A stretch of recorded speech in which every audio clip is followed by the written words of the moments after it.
യേശുവിൻ്റെ കൂട്ടായ്മയിലെ സ്നേഹം നിറഞ്ഞ എല്ലാ ദൈവമക്കൾക്കും നല്ലൊരു ദിവസത്തിൻ്റെ എല്ലാവിധ ആശംസകളും നേരുന്നു. ദൈവത്തോടുള്ള സ്നേഹം മനസ്സിലാക്കിക്കൊണ്ട് തന്നെ ആ ദൈവപരിപാലനയിൽ ആശ്രയിച്ചുകൊണ്ട്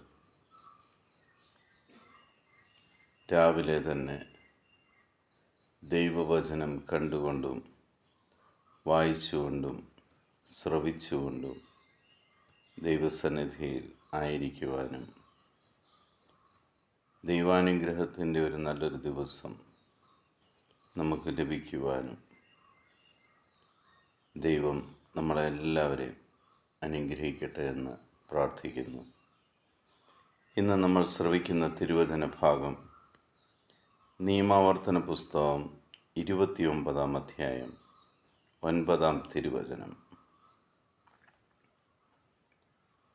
നിങ്ങളുടെ പ്രവർത്തനങ്ങളെല്ലാം വിജയിക്കേണ്ടതിന് ഈ ഉടമ്പടിയിലെ വചനങ്ങൾ പാലിക്കുവാൻ ശ്രദ്ധിക്കുവിൻ. ഹൊറബ് മലയിൽ വച്ച് ദൈവം മോശയ്ക്ക് കൊടുത്ത ഉടമ്പടി പോലെ മൊബാബ് ദേശത്ത് വച്ച് ദൈവം മോശ വഴി ഇസ്രായേൽ ജനത്തിന് കൊടുക്കുന്ന ഉടമ്പടിയെക്കുറിച്ചാണ് ഈ ദൈവവചനം നമ്മളോട് പറയുന്നത്. ദൈവീക സാന്നിധ്യത്തോടൊപ്പമാണ്, ദൈവത്തോട് ചോദിച്ചാണ് നിങ്ങൾ യാത്ര ചെയ്യുന്നതെങ്കിൽ, ദൈവീക സാന്നിധ്യം മനസ്സിലാക്കിയാണ് നിങ്ങൾ യാത്ര ചെയ്യുന്നതെങ്കിൽ,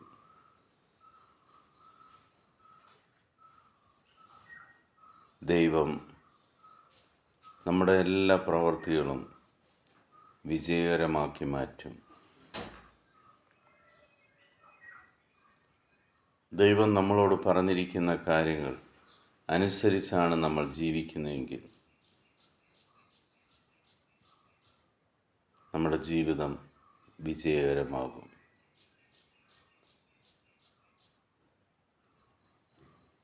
നമ്മുടെ ജീവിതം ധന്യമാകുന്നതിന് വേണ്ടി തന്നെയാണ് നമ്മളെല്ലാ ദിവസവും ദൈവവചനത്തോട് ചേർന്ന് നിന്ന് ജീവിക്കുവാനും ദൈവത്തെ അനുസരിക്കുവാനും നമ്മൾ ശ്രമിക്കുന്നത്.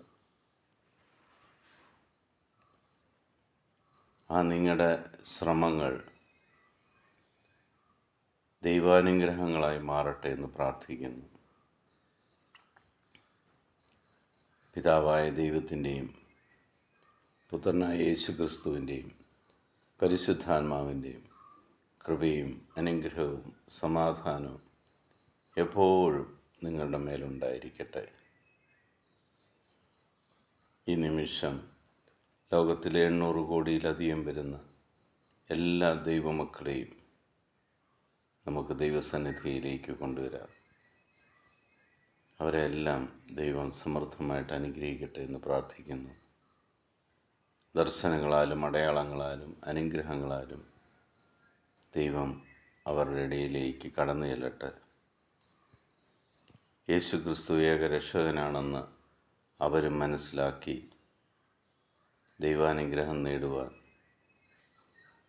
അവരെ ദൈവം തൻ്റെ കരങ്ങളിലേക്ക് ചേർത്ത് പിടിക്കുവാൻ നമുക്ക് പ്രാർത്ഥിക്കാം.